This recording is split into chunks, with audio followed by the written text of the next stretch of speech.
more thugs and gangsta Don Dotters, Scarfaces and wannabe Godfathers, blonde-headed divas even if it's locked up. Goddamn, it's culture bandits. Southpaw. It's more Uncle Tom's joining the lynch mob. Rappers talk about how they hustle and pimp bras, doing significant damage. Young girls stripping, young dudes flipping, and their living conditions ain't the worst, not nearly. They heard your perverted verse, thought it was cool, so they emulated you on your rap songs. Now they jobless, facing charges. Girls turn sex slaves like Sarah Bartman. Baby fathers locked up and the kids hollering while you stepping on stage, accepting that praise. Diamonds in your necklace reflecting off your shades. Your people struggling in a state of malaise. You help exacerbate with the trash that you made. Blood money. The trash that you made cash, but it sent blacks to the grave. Now you could kill a revolutionary, but you can't kill a revolution. Let me keep it moving. Look at Lil' Kim and this dude Michael Jackson. Faces look like monsters, Frankensteins, freaks. After Mike finished drinking wine, he touched boys with his sick pedophilic mind. Biggie sold dimes, didn't even care, pregnant or not. He said he liked teens, young, fresh and clean, child molestation. Why his mother always get a standing ovation? You wouldn't give a Grand Dragon's mom a standing O, would you? How could you? Think it's hard to picture big raping your little sister? Now what would you do? Peace to all God's beings and death to all enemies. How you doing, brothers and sisters? All right. It's wonderful to see you out here. Yesterday we did the Effeminization of the Black Male Part 3, the militant white sex assault. I guess we scared some people. I guess we got about half the crowd we had yesterday. I guess some people said, I'm scared, I don't know what, nothing can be done about this. But we got some brave African souls that trekked back in here today, say maybe we can do something. So we real glad to have you back out here. We want to ask you, give yourselves a round of applause for coming back. This is actually, what you're looking at here is the actual cover of the book. And I just want to say a few things about the book before we get into this lecture, because it's very important for us to know not just what the problems are, but some of the solutions. This book primarily is a war horn. It counts and gives us the information to understand where the threat is coming from, what's going on, and it gives general concept the fact that we are in a war. It's some rough chapters for you. I know particularly for brothers and sisters who are Christians. I don't know, if you might have to skip that chapter, you might not. You might be able to make it through. It's a rocky road, but what's in there is truth. And the reason, usually when you're putting out a message, you got to put out about 60% because you don't want to overload people. But Bobby Wright, brilliant psychologist, he told us that there's a time when the threat is so great, that you got to give people more, because the threat is greater of the end result if you don't tell people what's going to happen and where you're going than if you do. So that's the spirit the book is written in. We talk straight, and it's the truth. And we try to go a little bit further than we would normally go, because we know it's a crisis time and a crisis situation. But when there are crisis situations and crisis problems, there's also these things that we call solutions. And so we've done, in this particular series, the Effeminization of the Black Male, we've done 3 parts. The first part deals with the origins of this misbehavior and how it came to be with black people. The second part deals with the political ramifications. As you look at that second video, it talks about how this type of misbehavior has impacted our movement as a people. The third one we just saw yesterday takes away our analysis more and shows the white sex offenders telling us what they intend to do. And we actually look at them from their point of view, what's coming. And so we've done all that part of analysis, and now we need to talk about what can we do. I want you to understand, brothers and sisters, in all of our visual documentation, we always try to give some answers. All of the answers for what we can do to fix the race cannot be given today. There are going to be plenty of things that are going to be left out. But the idea is this: we got to start somewhere and get a fundamental understanding of where do we start to begin as a black people. We see we under white sex assault. Where do we begin and go in the opposite direction? And so that's what we want to do today. We also have another lecture called Steps to Freedom that talks about individual things black people can do on a daily basis to change the condition we're in individually and affect global change. So we have a lot of different ones, and this one in particular, we're going to try to focus in on the white sex offense. We're going to go a little broader than that because there's some things we need to do on a broader scale that will help us move forward. But we're really concentrating on this white sex thing. And if you've seen part 1, 2, and 3, I encourage people to watch those, because it's important to know what the threat is, so that when you start hearing the answers and the solutions, they make some sense. And so without any further ado, I want to go into this. I want to remind brothers and sisters out there, the only way we can do this, hey, you know what? I didn't think about this. One of the first things we can start doing, this is not part of the actual lecture, but you know, it'll certainly help. We need to stop stealing from each other. We got brothers and sisters out there that's bootlegging this material, making it much, much more difficult for us to do this work. Brother Black Unifier left his job about 10 years ago and completely dedicated 100% of his time to doing this work. The brother's a DJ.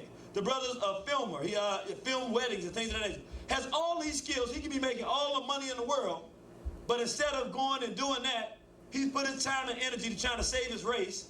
And for doing that, the thanks we are getting from some of these Negroes is that they take the videos. They don't dub them and give them away.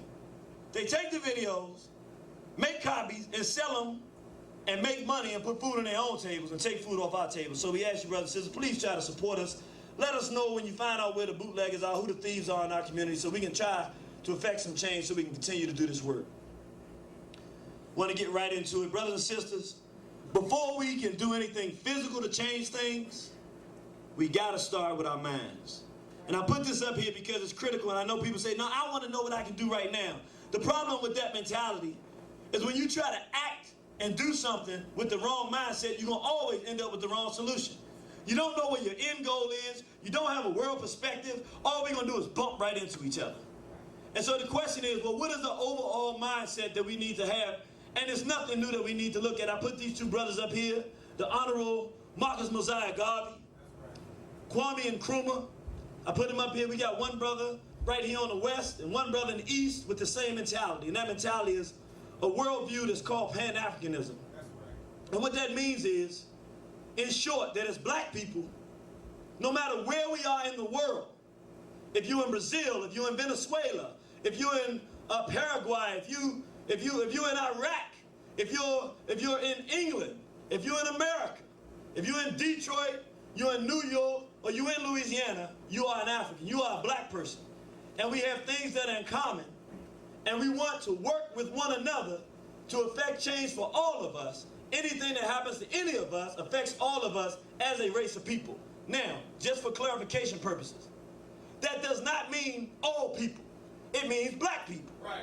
Pan-Africanism is not pan-everybodyism. Right. See, the pit bulls don't get together and say, it's dogism. No, it don't work that way. They work with pit bulls. Now, when the other chihuahuas come around, there might be a problem. But definitely when the cats come, it's a problem. With black people, we want to be able to love Asians, but ain't no Asians sitting around talking about what they're going to do for black people. Right. But we want to talk about what we can do. We want to love Hispanics, and I'm not saying that we have any reason to have a beef with them, but surely the Hispanic community has their issues of their own that they're going to focus on. They're not focusing on our issues. And we want to, most importantly, we want to love our very enemy that put us in this condition. Well, we've seen what that's gotten us, and it doesn't work. Pan-Africanism means black people are responsible for affecting change in our own race, and we should expect, based on history, nobody's going to help us do it but one another. That's right, bro. In saying that, this is one of the key things that we're starting off with our thinking, because it's critical. If our minds are not right, no matter which road we take, they say, if you don't know where you're going, any road will get you there. Right. But we want to get to the right road and build something for ourselves as a race of people. And there's something very critical. Do y'all remember we used to take those tests when we were younger? And they would say apple, pear, banana, and then they'll say lettuce. And you got to figure out which one don't fit. Yeah. It's very important because we're supposed to know where things fit. That's right. We got to be able to, and right now as black people, we don't have any concept and construct where things fit. In other words, when we're trying to determine who is good for black people, we don't have a parameter. And so I want to introduce the idea or concept or just some thinking that's critical for us as we move forward. A good dividing line for us to say, is a black person good for us or not? For everyday black people, if you want to say, how do I look? Because, you know, people, anybody put on the TV that's black, we think they're good for us. Right. Here's a measure that we can use to determine who are the people that are really going to be good for us in our future and are really working on our best behalf. The line is integration, brothers and sisters. We don't divide based on anything else. This is very simple. Those leaders that come before us, like we see here, the Bobby Wrights, the Elijah Muhammad's, Master Teacher, the Black Unifiers, the Shaka Zulus, those who say it is our responsibility as black people to do for ourselves, and we have an enemy in the white race, no matter how they say it. That's one set in one group of leadership.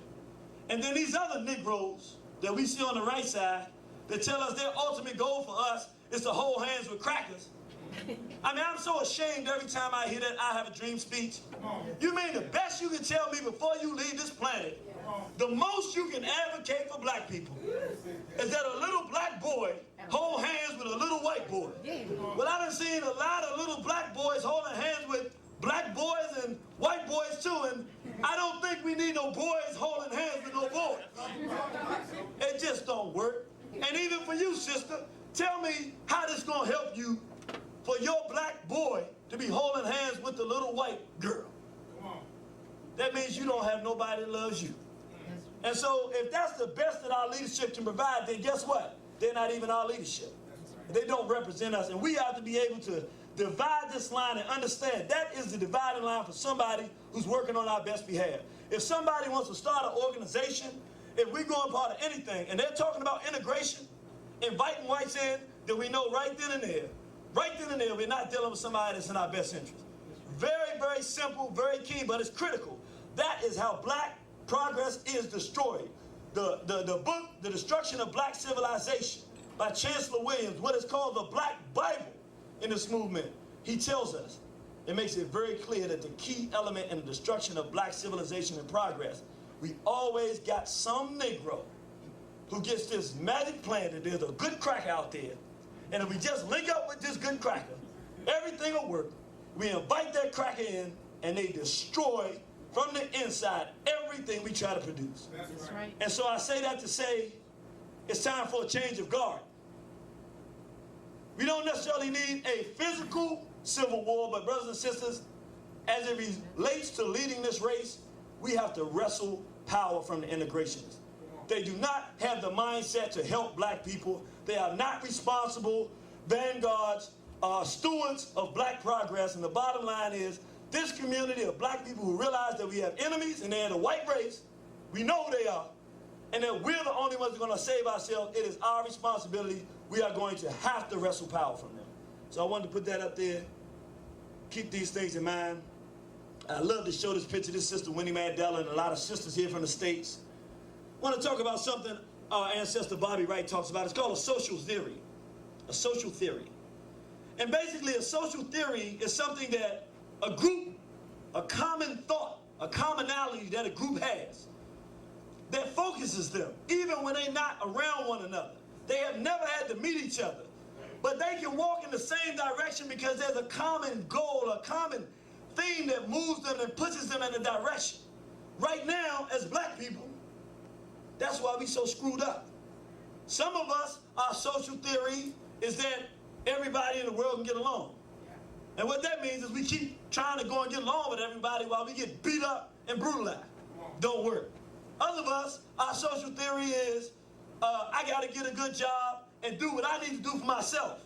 Which means, what relationship do you have to the next African that you run into? None. Because you trying to do your personal thing. People don't operate like that. We talked about small hats yesterday. Their social theory for the small hat is that we are God's chosen people. We have a right to dominate, humiliate, and exploit everybody on this planet, and that's what we're going to do. That's their social theory, and no matter where you find them across the planet Earth, that's what they're doing. It don't matter who they're dealing with. Now, I'm not saying that should be our social theory, but I'm showing here social theory is something that links. It makes it easy for us to understand. Here we have Sister Winnie Mandela fighting a real physical war in South Africa. I believe she was destined to be the one who overthrew that system. But through not having a social theory construct for all African people, and people pulling out on all different directions, from Christianity to integration, and pulling that revolution that was supposed to happen, forget it, get rid of apartheid, get rid of the apartheider, and take Africa back for yourself. It didn't happen.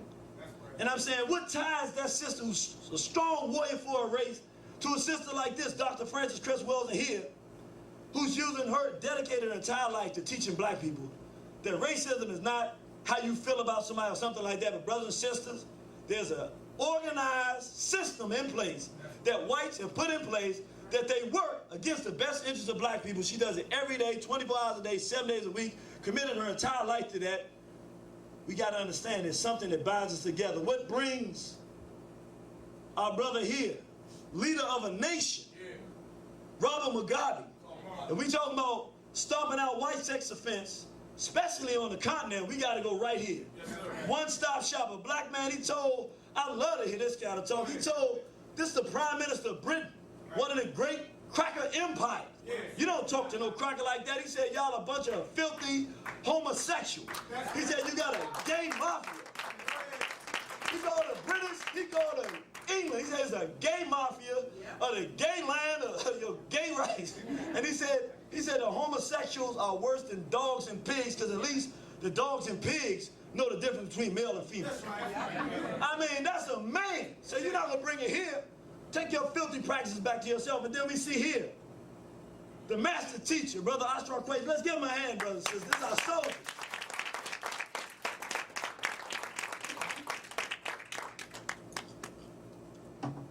You know, I got a special place in my heart for this brother here. This is my Baba here. My father here, my spiritual father. This black man left his good government job, left his good job years ago. Went on a trip with Dr. Yosef Ben Yochanan, Grandmaster Teacher, taking us back deep into the history of Africa. Began to learn about the history of his people and dropped everything else in his life and said, from this point forevermore, I'm going to live my life to educate black people. And not just, I mean, nothing wrong, we need the books, you know, we've done that, but I'm saying I'm going to take my people back. Right. And I'm going to show them things that they can't imagine that they have done. And then I'm going to explain those things so that they can understand them. And I'm going to make sure that my people have a fighting chance. What brings these black men who are warriors, responsible stewards for their race, what brings them together? What binds them together? And I just love these pictures. I mean, they look almost the same, don't they? You remember the Most Honorable Elijah Muhammad built that army? You ain't want to go up against no FOI. Them was 3 letters. Crackers saw them 3 letters together. They said, uh-oh, why they went the other way? And this is the Ghanaian military. Look the same. Now, we need something that when you see black men lined up like this, you're not thinking no gangs coming to destroy you. No. With a social theory, you know that there's one thing that's rolling through their minds. And so I just want to give an example. This is not necessarily the black social theory. It's an example of what a social theory is, what it says, and I just want you to imagine just for a moment, let's exercise our minds. What changes would occur if in the hearts and minds and spirits of all of our children, in us and everybody else, as we move forward in life, and we walked out under this idea, or a similar idea. African people are an international racial family who share a common homeland, which is Africa, historical origin, racial makeup, culture, destiny, and a bitter enemy, the white race. Yeah, that's right, brother. We are challenged by our common destiny to destroy the system of racism, white supremacy, and replace it with justice. That's right. We are mandated by our Creator to return to our proper status as rulers of this planet. It is within the full rights and responsibility of every member of the black family to see to it that this ultimate goal is achieved, so that we may once again restore peace and prosperity to planet Earth under the divine and just leadership of God's first people, the black man, woman, and child of Africa. Yeah.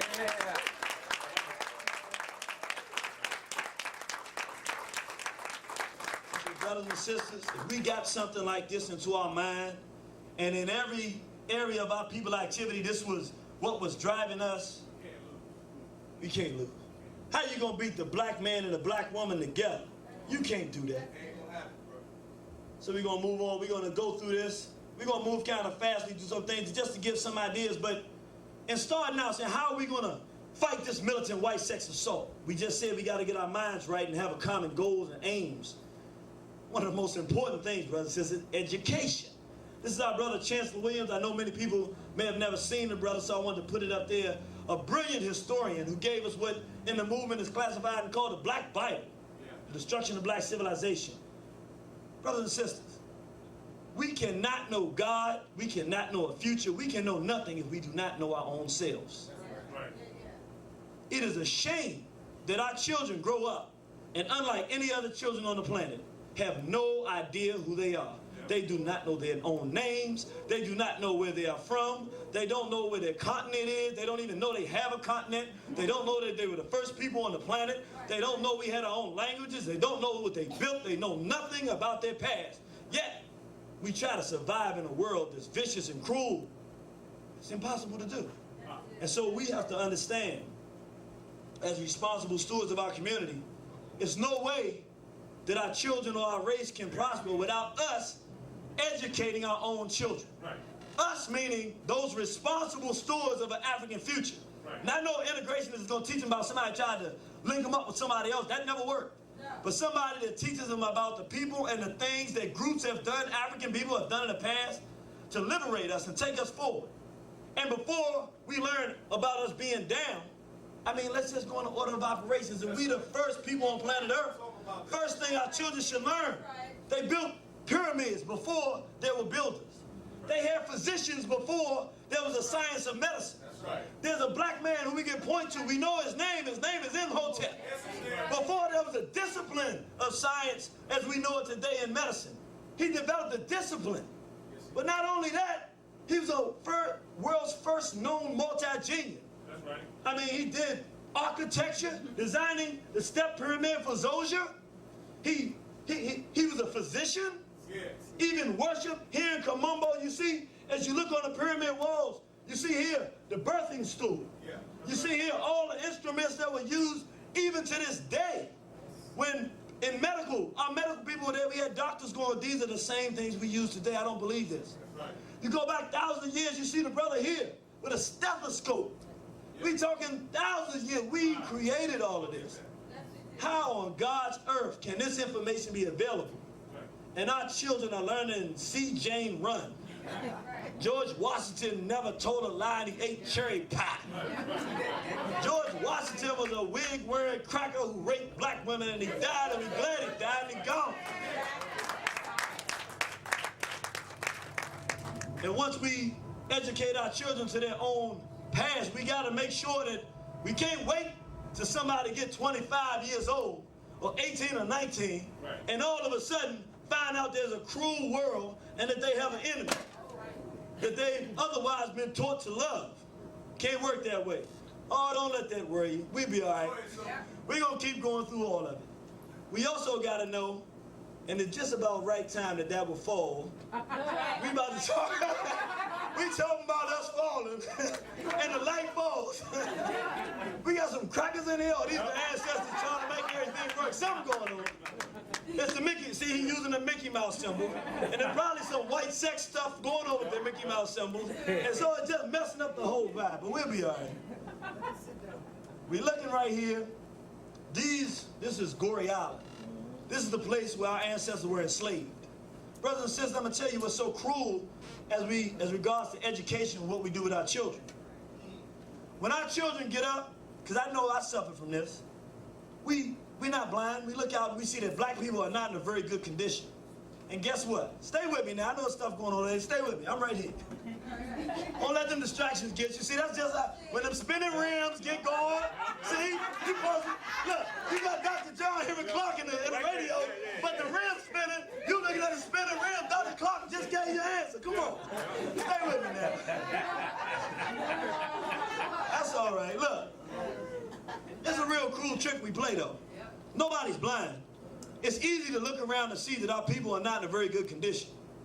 As opposed to explaining to our children where they were and how we got to this condition we're in today, we say nothing to them. We don't want to tell them about the bad things that happened to them. You know, they really change things. Because it's one thing for someone to feel that they're in a bad condition and think that they've always been like that. Well, if it's always been like that, the assumption is what? It'll always be like that. But what happens when you know you were the best and you were better and higher, in a higher position than everybody on the planet, and now you see you in a lower position and you find out who put you in there and how they did it? What do you want to do? You want to get back. You know you can because you did it once. It's hard to tell somebody done something once they can't do it. You can tell somebody don't know that they done it that they can't do it, but it's hard to tell a man or woman who's done something before that they can't do it. So we got to understand education is critical, brothers and sisters. We got to know about what happened to us. If we don't, see, we think that black men and women can't get along today. It ain't that we can't get along. Things have happened to us and are happening to us that are creating a void between us. But if we know who we were historically, then we look and say, if that was our relationship then, and we're in this relationship now, we need to work to get back to who we are. So education is critical. And I just say this real quickly, talking about some of the fundamental things. I remember when I was little, I didn't really get it, but you just do it for fun. You know they used to have the little things when you're teaching children, and the girls would do the little things with the doll babies and the mother thing, and the boys would have the trucks and firemen and all that kind of stuff. In this era, this white sex thing where they trying to confuse gender, we actually need gender training again for our children. So I'm saying when you got real young children, it's very important. You got to get off this feminism stuff, sisters. It ain't about that. We're talking about the fact that if they're trying to confuse our children towards gender, we need to determine, hey, a girl is going to be a mother, a woman, and so there are things she needs to understand about womanhood and motherhood. A boy is going to be a father and a man. There are things he needs to understand about manhood. Let's start having them act these roles out very young so that they won't become confused, because the very aim of the society is to sexualize and confuse them. I want to just show a few things here. What are the things we need to do as it relates to education to change the scenario? One, most important thing, own and finance our own schools. Brothers and sisters, the bottom line is this. Why are the Palestinians having so much success in fighting? Why do they have such a drive? Why are the Iraqis willing to fight for their own freedom, even though they have superior weapons coming against them? Because they teach their children. And they teach their children in an environment they live in. We live in an environment with racism, white supremacy. Our children should know from the time square one. They should know that they're in an environment that's trying to work against them and that they have to fight against that environment. Everybody teaches them to relate to that, but instead, look, we don't understand. We just, well, if I just teach them that, they won't get it. Look, on the test, the question will be, what year did George Washington, the American Revolution, what year was that won?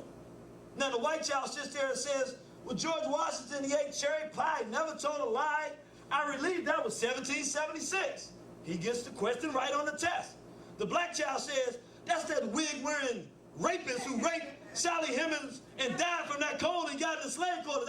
That was 1776. The answer's still right. It's multiple choice anyway. They might have a little bit of problems when there's the comprehension part, but they got to write stuff out, but we can work through that. Develop rites of passage programs for our own youth. It's very important. There needs to be things central in black communities where boys go through a process where they now know that they become men. And it needs to be a process. We've done this for years. This is how our people do it. We need to get back to that idea. And it doesn't always have to be complex. We just went to a sister, and this sister not even necessarily a nationalist, or they're just an everyday sister. She said, my son is 17, this is a hard world. She put some things together, a black pledge, and then she asked PKB to come out and open up for and MC the program. And it's just a young, everyday 17-year-old brother out here whose mother loves him. And she said, tell him about African and who we are as a people, brother, and just help us with this program. And I said, man, you know, sometimes we get so consumed with the big picture, we miss the little small things that are really practical that we can do. She just rented out a little place, got all his family and friends and everybody to come. He didn't want to do it at first. Next thing you know, he invited all his friends. It was a beautiful thing, something real simple. Our girls need the same thing. You go from a time of being a girl into womanhood. What are all the things that sisters need to let them know so that they can know that they're going from that process instead of us just coming up in this society and being let loose like that, and we know what this society has to offer for us. It doesn't work. Develop our own independent curriculum. Just one thing to say, what good is a black school and all black teachers and a black administrator if we teaching out of the same book and teaching the same thing the crackers was teaching? That don't do us no good. We need to develop those things for ourselves. Use our homes as educational vehicles again. Children used to come home, mother, father, whole family, sit down at the table, and you were getting educated all the time. You talked about what went on. The learning process was always continuous. create innovative means for educating ourselves and our children.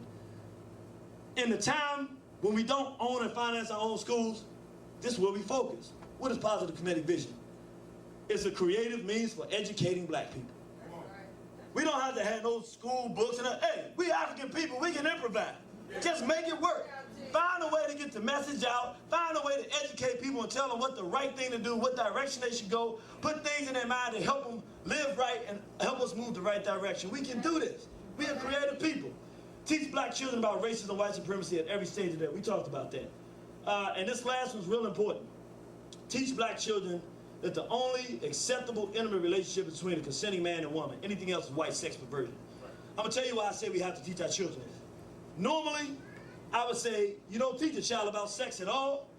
You don't even mention that, it's a time the child gets a certain age, you got to do it. This is the problem. Brother says we cannot avoid it. It's everywhere. And before somebody comes to them and tells them two boys supposed to be together, we got to we don't have to teach them about the actual act of sex, but we got to instill in them that a boy is for a girl and a girl is for a boy. As adults, we got to do that because, unfortunately, they're going to get hit with it. And before they become confused, we should explain it to them. So when they see two females together, they go, well, why is auntie such and such with that? Well, she's sick. Yeah. She's with a lady. What's wrong? She's sick. Yeah. And until she gets better, you can't be around her. Now, you ain't got to go much further than that, but the child knows that a woman with a woman is sick, and I don't want to be sick when I get older. I want to be healthy, and that's good enough for everybody. It ain't that hard.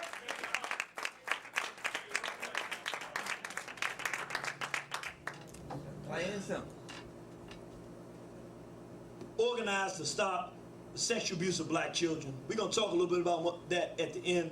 Just to say, are we dealing with politics and economics? I say that the best political platform at this particular time in history for black people to take is to be, okay, we are not unified. We don't agree on hardly nothing right now.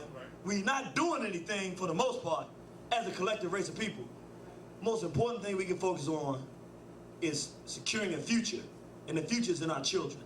If we organize to stop the sexual abuse of children, first of all, our children will appreciate it.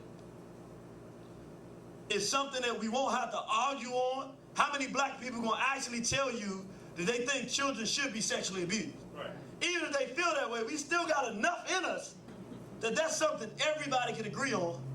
And if we do it right, if we actually put a dent in this thing, I tell you the strange thing that will happen. The whole entire world will begin to respect us again. Despite all the negative media, despite everything, this is what we don't realize. This European has been almost every square inch of the planet Earth. Yeah. He's created sexual abuse in Southeast Asia. 60,000 children in the Philippines are child sexual slaves. Yeah. Do you realize that if the rest of the world saw that black people went out and said, we're going to stop sexual abuse of our children, and we actually start doing it, they will forget everything the cracker told them bad about black people and say, you know what? I don't like them because I've been taught not to. One thing you got to say, don't let nobody mess with their children. We need to stop being quiet and deal with the problem at our house, too. We would gain the respect of the world with just one idea. We with just one idea. African nations, you need to ban homosexuality, pedophilia, and pornography, and the hat hop. It's going to kill your society if you don't. We're going to deal with that as we go on. Develop African-centered communities in America.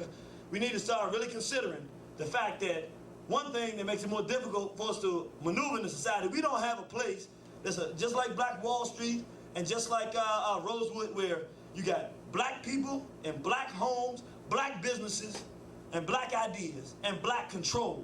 So we don't feel like we have any power anywhere. We got to start getting back to that.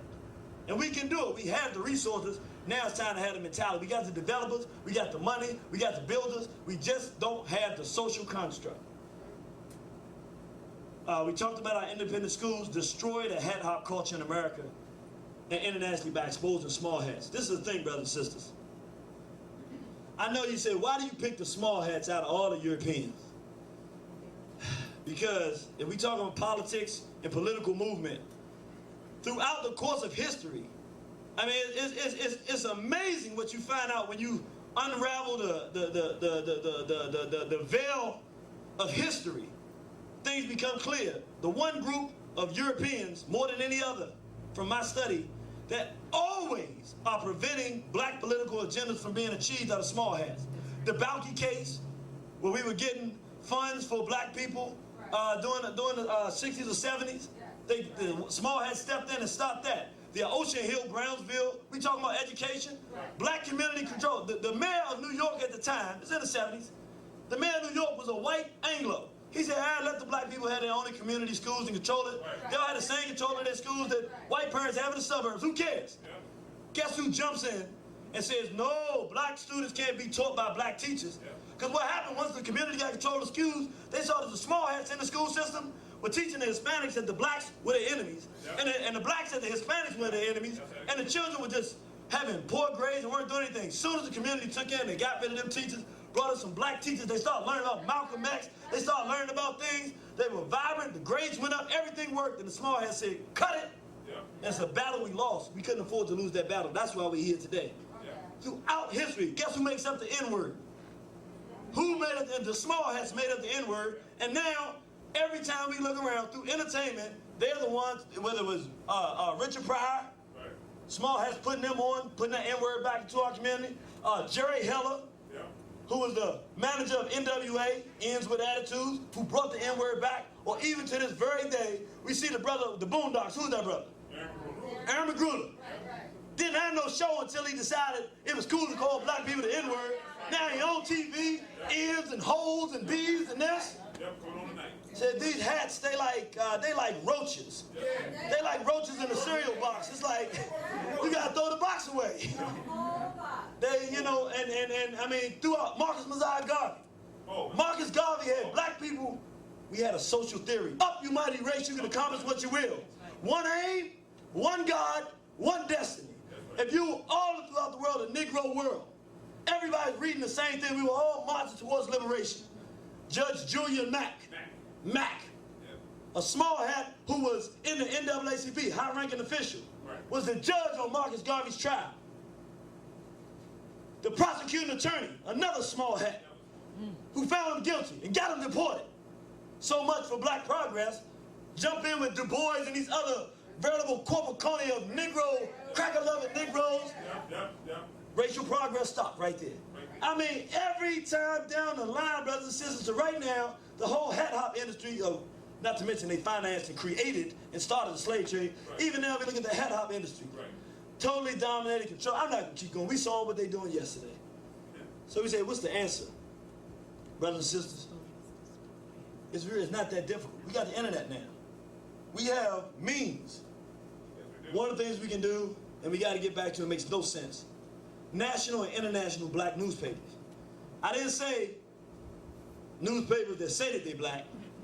I'm saying responsible stewards of the black community who have nobody telling us what, look, all the money Bill Cosby got, all the money some of these other individuals got, we can buy a printing press and have a national paper if we could do it in 1920. If the Negro world could be all over the world in 1920, with the internet and all the resources we have now, it would be easy. We just got to cut the integrationists out the picture and put together, we would all be moving on the same thought. And we could expose what the small hats are doing. National and international black radio programs. You know, it might seem like those things are small, but when I grew up, part of my conditioning, thanks to my mother, I listened to WOL. And at the time, I mean, I remember Kathy Hughes calling whites crackers, and look, I can tell you right now, I remember the day I'm sitting down listening to Dick Gregory talk about the World Health Organization was taking the children in Atlanta, the Atlanta child murders, and was taking the children and cutting out their parts to do testing for cancer research. And so I'm as a child, I'm a little child going around, man, there's some real wicked things going on. People are destroying us. That's just through radio. And I can just sit there and I'm being entertained, but I'm being taught and trained to be entertained by things that will stimulate my mind. And it will make me have even a greater love and feel a greater need to do something for my people. These are very important. Right now you got brothers and sisters using the internet, which is a great way to expose information to people. And what I'm saying, brothers and sisters, we got to go back and take some of these airways back. We have to do it. We can get our message out just like everybody else does. National and international black television programming. Look. Look. Look. The homos got logo. G4. HBO. Cinemax. Showtime, Comedy Central, you telling me the white sex community, individuals whose idea is to sexualize children and to promote sexual degeneracy can own all the airways. And we don't have enough oomph, or whatever you want to call it, in our soul to go out there and see to it that our position is pushed throughout the world? You telling me that Zimbabwe on their national TV, instead of watching queer-ass folk, couldn't be having this in right now? All the people sitting down watching the master teacher, or watching Dr. Joseph Ben Yakinen, or watching The Great and Mighty Walk by Dr. John Henry Clark? When do we decide we're going to take control of something, and if it's not openly available for us to get it, let's make it available. We can do whatever it is we choose to do. We got to have a mind to do it. I want to say this, brothers and sisters, as it relates to the media. We're talking about politics. I intended to do it just to show an example. I didn't do it. Sorry about that. But I'm putting up here the Federal Communications Commission. This is the FCC, Enforcement Bureau. Here you see, for anybody listening that can't see, you send it to the Enforcement Bureau, Investigations and Hearings Division, room 4C330, 445 12th Street, Southwest, Washington, D.C., 20554. What am I saying with this? We got to start getting creative. They're aggressively sexualizing children. There's even crackers in this country that wouldn't like that idea. We need to start using our creativity. Look, we got brothers and sisters at home. You got your VHS recorder or your DVD recorder machine. What you do with it? Nothing. Tape was on. You know what? When you see an episode of South Park and something that's outlandish, go ahead and hit your record button. Put it in there with a letter saying this is absolutely irresponsible, send it in. You know what happens? The more people start doing things, you know what? Because there's somebody at the FCC just like you. Just a black person with a job who don't know what's going on. Or even somebody white who would think they was responsible. They happen to take a look at something. What are these people sitting there, see something that's outlandish, and guess what? Ain't got nothing to do with them loving us or nothing like that. Somebody wants to stop something that stops. How many of us are seeing how bad what's going on television is? How many of us have witnessed that? Could you put your hands up? How many people can honestly say that if you made some type of effort to go to the powers to be to do something about it? We got one sister in the back. I can't even raise my own hands up. And I'm over here saying we need to do it. Hey, it ain't that hard. There's somebody out there, and matter of fact, who's hearing this message, who this is what they're going to decide they're going to do. They're going to get this filth off TV, go about. That's one way, you know, place to go. If it's other places, you got to go, but find methods to do it. We can get some of this stuff off. But I want to talk about labor. I just want to talk real quickly. We see Brother Marcus Garvey here. I just think it's a shame. Almost 100 years ago, he said we're going to start trading with our brothers and sisters in Africa. We're going to use our resources to exchange, and to this day, we're still not doing it. You mean to tell me with all the resources we have, our black engineers couldn't say, you know what, I'm an engineer, and in my black engineering company, after you worked here for 3 years as a professional, you got to go to Africa. We're going to pay for you. You stay 6 months, and you got an aqueduct system. You're going to be working that time. And then you, okay, by the time you get there, okay, you need to build a bridge over a certain region. As part of your very existence as a black organization and professional, part of your inside, because it's a social theory and an idea, I'm going to build up something there. When do our medical people say, we're medical people, we got to have our own black hospital, and the idea is we're going to go over to Africa and build hospitals. So after you've been a doctor here for 8 years or 5 years, you got to go to Africa for a year. You can take your family if you want. We set up schools there that both the African brothers and sisters there can go to and the brothers and sisters here can go to, and we build that up there. What are we doing? What is a professional if it does not relate to the community? There's nobody. What is a professional in our community, a black professional, if it has no impact on the black race? It's a slave. So I want to say, brothers and sisters, use our labor resources to become self-sufficient. Use your positions of power to ward off white sex. I got to say this. It's going to sound, it's going to sound a little mean, but let me tell you like this. When they get positions of power on the job, they're going to hire white sex offenders, and they're going to abuse you when they realize you don't like it. We got to start being the same way. Look, if I'm a supervisor, and there's a brother and a white sex offender, that's what I'm weighing. I can't say that, but guess who's going to get the promotion? Because we got to have high IQ to have power. Believe me, if you never experienced it, just take my word for it. You don't want no white sex offender to have a power in a situation. Especially when it comes between you and a white sex offender. I don't care how black their skin is. When it comes down to pick a side, you're going to always get scarred. I want to say one more thing. We got to wrestle power from the Negro on the workplace because the Negroes can't help the race. And I'm saying this to the brothers and sisters who is having a lot. Y'all know what I'm talking about. Oh, yeah. You on a job because you're a nationalist particularly, or because you just know what's going on, you keen, you understand it, you rise to the ranks. Ain't that they like you, you're just the best qualified. But you don't like the cracker.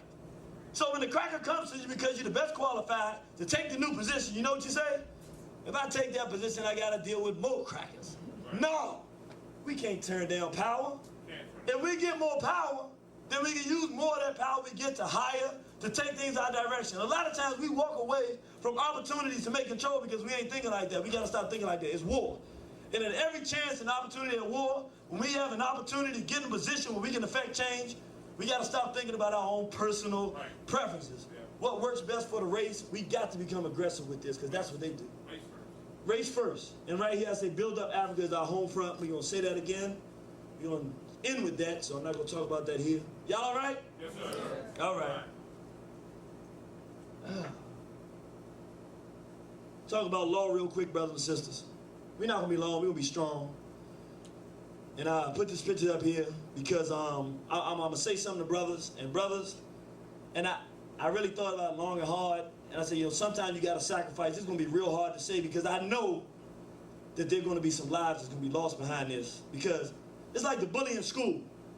The first time he comes, if it's your first day at school and he try to be a bully and mess with you, if you tell him no then, if you fight him then, you're not going to have a lot of problems with him. But once he goes to a whole semester getting used to abusing you, you got a whole nother semester there. One fight ain't going to do it. You're going to be fighting him because he's used to abusing you. Right. Well, brothers and sisters, and brothers, I'm talking to my brothers now. I love you, sisters, but I got to talk to my brothers. Look, there's no reason for a white male to be checking the anal cavity of no black man. That's right. And say, oh, wait, hold on. Before I hold on. Now, some brothers out there, y'all watching this tape, and he trying to use it as an excuse not to do the prostate cancer thing. Wait a minute, no, the sister's right, brother. No, don't try to, you know, brothers use you against yourself. No, brother, you can't use me like that. No, listen. The sisters are right. We need you healthy because we got to fight this battle. I ain't talking about that. Yeah. Y'all know what I'm talking about, though. These strip search things, they doing it. Look, brothers. And I know that this is real because it means we bucking authority. But you know what? Our authority is God. That's right. And our God is black. And our God ain't got no room for nobody. Look, the basic strip search, I guess if you go to jail or whatever, that's what happens. You know, you take your clothes off, walk through. But I tell you what, we got to start saying no to bending over, brother. Yeah, that's right. And I know what that means is that there's some brother that hears this message and say, I've been feeling that way anyway. And they always got us bending over. And I'm going to say no. And I have to be honest with you. You're going to suffer, bro. Because the first time you tell that cracker no, you don't want to hear that. You ain't going to have nobody on your side. Yeah. Right. And it might be me in the street and they say bend over. I'm not bending over. That's right. But brothers, we can't change racism, white supremacy overnight. That's right. But we can't let white law get so powerful that it just makes us ungodly. Come on. We can get beat up a little bit, but we used to say bend, don't break, don't bend no more. Especially when we innocent. If you're wrong and you got to go to jail, you go to jail, but you don't bend over. Right. You don't bend over and nobody, we got to stop this stuff. And I really think, I know a lot of people don't understand, the sisters probably don't know what I'm talking about. I know there's brothers suffering it because I know what that type of, I've been through it. I know what it does to the soul. And brothers, we can stop that. And we can stop it by just saying no and not tolerating it. And if we all do it, and we do it enough, they'll just change their law. And they have different technology out there. They don't have to do that. Oh yeah, that's the thing. And this was so crazy. The cracker's such a fag. Right. Yeah. He's such a fag that he'll give you a good, legitimate reason why he wants to look at you. He don't know if you got something. Well, look, if he can send a damn ship all the way to the moon, you mean to tell me he got stuff, x-rays, he can put through a bag and he can look through the whole bag in the airport. And if you got a little piece of metal clip that you use to file your nail, he gonna pull it out and tell you gotta go. You mean to tell me he ain't got no technology that if you walk through a machine, he can tell whether you got a weapon? Yeah. It's ridiculous. He just a faggot. He just like what he do. He likes sex and aggression. And if you don't like sex and aggression like I don't like sex and aggression, brothers, let's say no. Talking about law. Remember we said laws wasn't enforced. And we need to start enforcing our own behavior, brothers and sisters. One, we need to stop fight to bring an end to those strip searches. You know, I just explained what we're talking about with that. Stop the criminal behavior, including gang affiliations. I say that because one of the reasons it's so difficult for us to get anything going is because black people are so stupid, particularly our young brothers, are so steeped in criminality that you kind of lose your heart. If you're a decent brother or a decent sister, you kind of start losing your heart for what's happening to black men out there, because we so used to brothers doing the wrong thing that if by chance a brother doing the right thing, somebody say, man, can you believe what they did to this brother? You didn't see it. Your assumption is he's just another criminal like all the rest. And so all the criminals in our community, gang, all it does is make the sex situation work. A brother was telling me, brother Amr Rashidi, about he's going into the jails and what they got going on now with these gangs in certain places in the South and across the country. They'll take one sister, all of them will rape the sister, and the baby is a crip baby. Right. Said this kind of stuff, I know, brother. That's why I said we got to get out of this criminality, because it leads us right into this white sex. That aggression, when we start adopting that aggression of the European, leads us right into this sickness. And so we got to get out of that stuff. Organize to stop white sex misbehavior of black men in prison. Brothers, if you in that system, what are you doing? You in that system, you there, you can't go nowhere. You might as well make the decision, you know what? If you stop doing the white sex there, if you stop doing the white sex misbehavior in the prisons, it would stop out here. Matter of fact, instead of looking at the next young brother that comes into prison as a sexual object and an opportunity for sexual conquest, what you should do, since you can't come back out here and help us, you locked away in a cage, you should say, if a black man comes into this system, we're going to get him a cleaner, stronger, meaner, smarter than any other. He'll never want to come back. He's going to work harder. He's going to read more. We're going to make him teach. And guess what? That's right. If you did that enough, if you said we're going to make sure when you go out in that society, you're going to get that crack of hell. You know that what he'll start doing?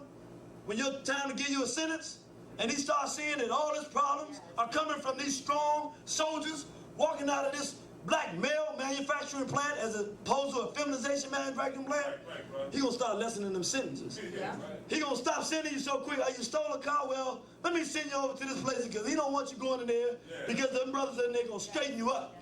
Straighten our brothers up instead of bending them over. Stop the patting. This is a small one. Stop the patting on behind the sports. It's real small, but it comes from Greece. And we talking about everything else, and it's just one of those extra things we don't need to see, It's become harmless in the minds of many of us, but you know what? Black men don't have, historically that I know of, no precedent for smacking no males in the behinds. Let's leave the European stuff to the Europeans. Earrings and the tattoos. Look, I know it's all kind of reasons, but we used to do that in Africa. Yeah, well, look, this is all I'm saying. Right now, brothers and sisters, right now, our children and nobody else needs to see black men with earrings. Earrings are for women. And that's what this society and this world looks at. And when you put them on, that's what we see. Let's bring the black manhood back. Let's stop writing on our bodies, brothers and sisters. Let's start getting back to being black people who are proud, productive, and feel good about ourselves and treat ourselves right. Get into our children's lives. Brothers, if the brothers were in our children's lives more, we wouldn't have the pedophiles on our children as much. Because when there's a child is protected, the pedophile takes a little more care and caution than when a child is not protected. We got to realize, brothers, our responsibility and sisters to protect our children. And it's good to have a black male in the life of children so that we can try to prevent this stuff. Brothers, it's another one I got to say. We got to do it. Push the transvestites and the cross-dressers out of our community. Look. Okay, we know this is America. We know what the rules are, but look, we can't follow all the rules. We can't have white sex offending freaks, men just like women, on our corners right in front of everybody. That's the message with that is that we don't care nothing about our community. Anytime we say, brothers, I don't tell you how to do it. All I'm saying is we don't want no more dudes just like females. If they sick, they need to be in the hospital.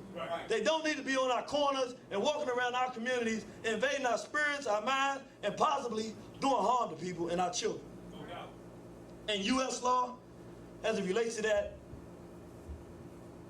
push to have the adoption of black children banned by homosexuals. These homosexuals are adopting our children left and right.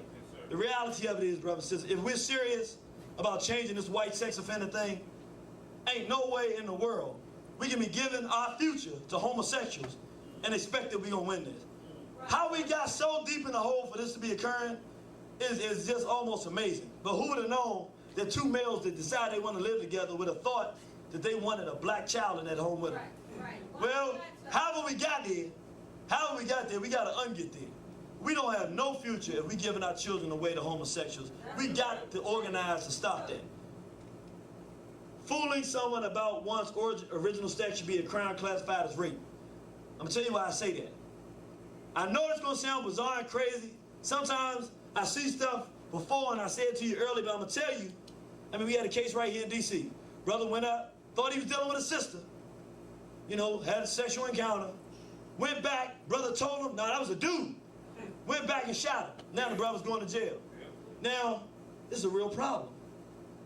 Because, look, I'm watching this stuff on TV and I know you're going to say, nah, bro, you can tell the difference between a man and a woman. Let me tell you. Man, these crackers getting good at this. You heard Kenny G. You think he can actually play the saxophone. How good he can imitate the black man, right? These crackers can imitate some stuff sometimes. They making males look like females. And I'm telling you, you look and your naked eye can't tell no more. And if you can't tell now, it's going to get worse. Well, look, we got to start protecting brothers, particularly brothers. Because what's going to happen is any black man that gets tricked like that into that, I don't care what the circumstances are that created it, his whole manhood is going to feel crushed. He's been forced into a homosexual situation. He didn't do it, and he's going to want to respond. He should not be held accountable for what he does if somebody does that. Let's get on top of it. Let's try to push, because the reality of it, that's a form of rape. Anytime you lie to somebody about what sex you are and lay down with them, you just rape that person. And you should do that should be a crime. And I don't even know if anybody has thought about it. It should be a crime. And we got politicians, people out there, we got to start thinking about our own well-being. That needs to become a crime. Death sentence and life imprisonment for pedophiles on the first offense. Look, suffice it to say, we're not all into the political system like that, but look, if it's two crackers, we don't like neither one of them, and they going for office, and one of them, for whatever reason, don't like pedophiles, and says pedophiles should get life imprisonment, and the other cracker don't say it, then if you're going to vote for that cracker. Not because he's going to do nothing for us, just we want the pedophiles away.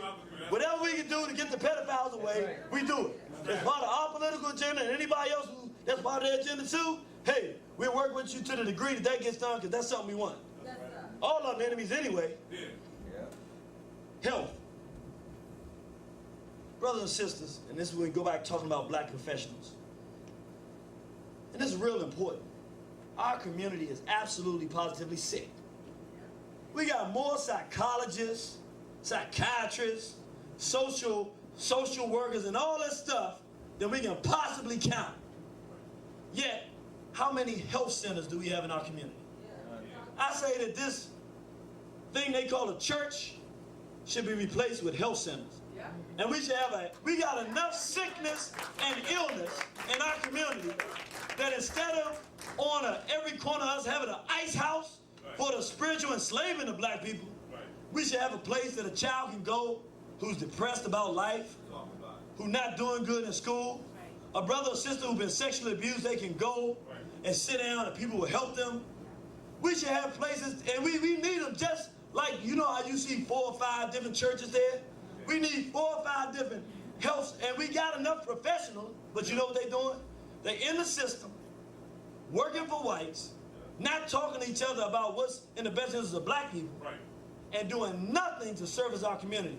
We got issues about color complexion, feeling bad about the complexion we are. We got black people.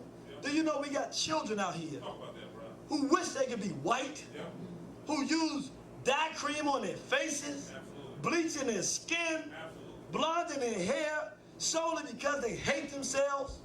You know they don't have nowhere they can walk in and sit down and somebody can say, oh, you're beautiful, let me show you. We got people that are trained and are trained to do this, but it's not having any impact on our people. The professionals have got to get together under a social theory and begin to operate in the best interest of the black community. So I say, White sex must be identified by black health professionals as a sickness that is unhealthy for African people. See, this is the problem. The way that the whites have the health system set up, it's healthy to be homosexual. Right. The unhealthy thing is to be homophobic. You have a disease, and it needs to be cured. That's how they have it set up. We can't work inside of their system and think we're going to help us. That's their system. Our professionals need to have black health standards. Man, what? You telling me we couldn't walk up to a chart and say sexual abuse, and then you know how to get them little boxes, then another thing leans down and says it can lead to depression, it can lead to this, it can lead to that, and then go down in the box and say, and you start seeing all the things that can happen if this happens, and you go, wow. And then on this side it says how you can help yourself, and these are things you can, I mean, our professionals could develop that. They can do that. I mean, those are things, we should have that everywhere we go. We should have standards for black health, what we should eat, how we should talk to one another, what we should do in time of crisis. All that we have people trained to do it, but they're not doing it. Black psychologists and psychologists must develop black wellness practices.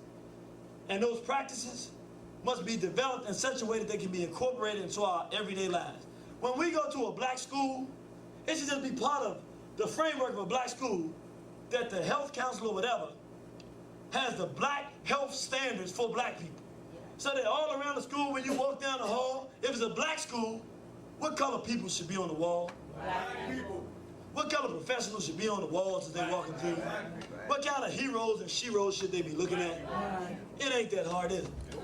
All the issues, if we know that we have issues of complexion, you mean to tell me we couldn't have a classroom discussion for the children as an exercise to go through all of the great people in black history, and we couldn't have thought to put a bunch of dark skin, a bunch of brown skin, and a bunch of light skin all together and say all of them have been major contributors to the race, and say, oh, you know what my mother did for me? She was my black health counselor. I was probably about 5 years old. I'll never forget. And I live in Washington, D.C., and I don't know how many of you know, it's a big thing about a red bone, and you black this, that, and the other. Oh, it's a big thing, a cancerous thing here. And I never forget, I came home, I was in the first grade, I was 5 years old. And I said, Mom, yeah, Black Kelly this, I don't like Black Kelly. My mother looked at me, she stopped the car. We live on Trenton Place, Southeast. How would I say Southeast? To tell you. I was over there in Parkland, and this one, it was really Parkland. Yeah. And we came home, I looked at my mother, I said the Black Kelly thing, she stopped the car, I never forget, she sat there, I guess she was thinking. And you know, my mother was my God. If she said it, I believed it was true. Right. My mother looked at me and said, Ayo. Because I said, you know, he blacker than, she said, why don't you like Black Kelly? Because he blacker than everybody else. So my mother, she said, you can't be blacker than anyone. We all black. But black people come in different shades. We all have shades. You have a shade, other people, but we all part of a race called black people. And all those shades are beautiful. Wow. Now, I want you to understand, I didn't question what she was saying. It's my mother. I thought that I must have had something wrong. Right. Now I had the new thing and I had it right. I never got caught up into that color complexion thing from that point because my mother was my health counselor. Wow. Were you telling me that we couldn't fix this problem? Yeah, give my mother a round of applause. Ain't she beautiful? That's why I'm the irritated lady of Southeast. And I know I said it, but I do want to stress this point, brothers and sisters. Yeah, I know. I'm gonna go back one more time. I really want to. I know I said it, but I want to say it again. There's countless brothers and sisters out here, brothers and sisters, dark-skinned brothers and sisters, who are suffering for no other reason than the beauty that they have that original complexion of our ancestors, that they're getting brutalized because of it. If nothing else, black health professionals fix that problem. It's been around since before Garvey.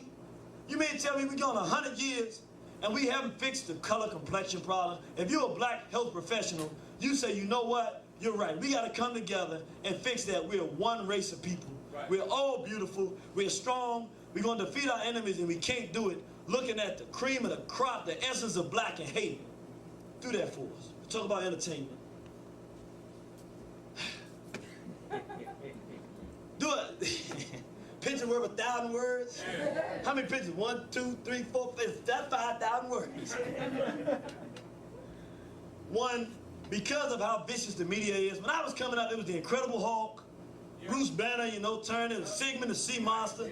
They might have had some messages in them, but It wasn't this, bro. you know, it wasn't one of the shows in the South Park.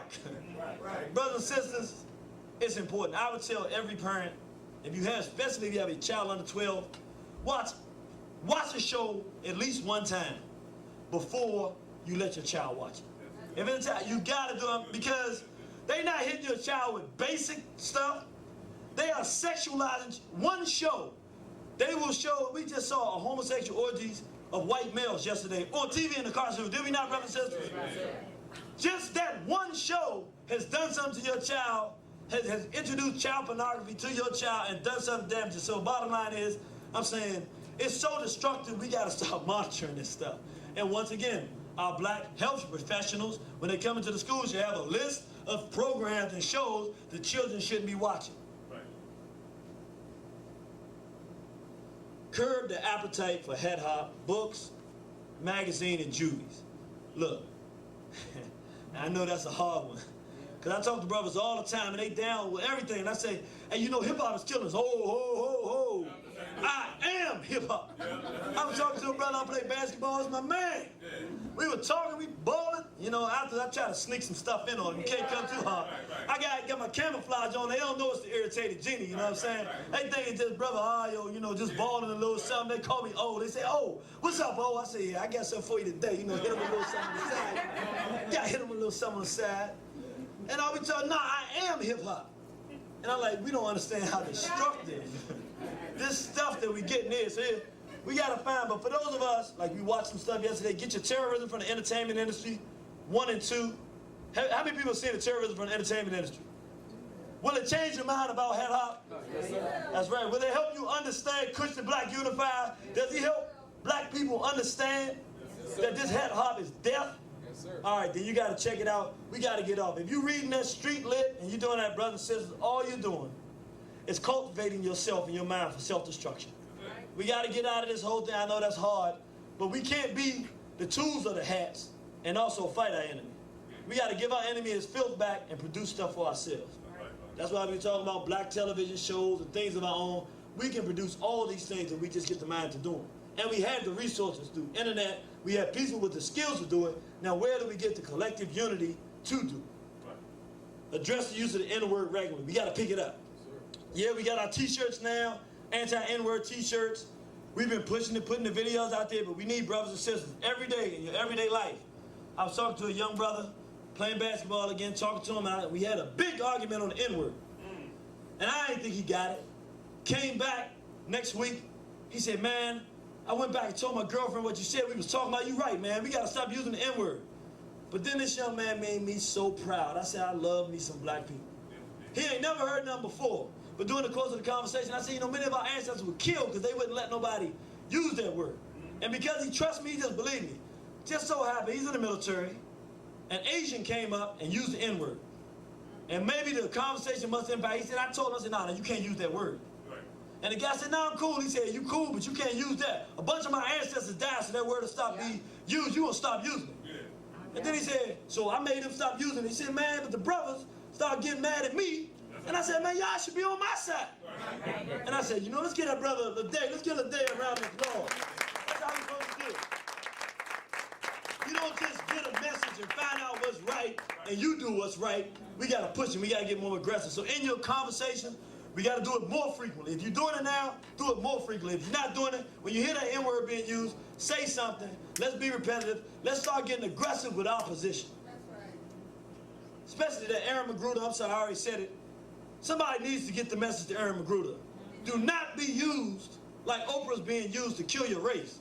Because we know that the hats are behind this stuff, but they're tools. You know, when you go into a battle, you got a sword and the enemy got a sword. You don't like the enemy, and you don't like his sword. That's right. So both of them get in some trouble. In the case of a war, we at war now. We're in a fight now. You cannot be working against us and expect that we're going to sit idly by and allow it to happen. Get on board, do the right thing, join your race, get on the social theory, and let's go the right way, because other than that, you're going to force us to respond to you. Yeah. We want to get you out of the way All black people on one side, anybody that's against us on the other side, and then we work towards our best interest. But now, those of you who want to get on the same side with the enemy, you get treated like that. So you know what this is. And you ain't got the resources he got either. So just remember, you know, there's more of us than it is you. Call and voice your opinion in the entertainment arena. Brothers and sisters, we do it all the time.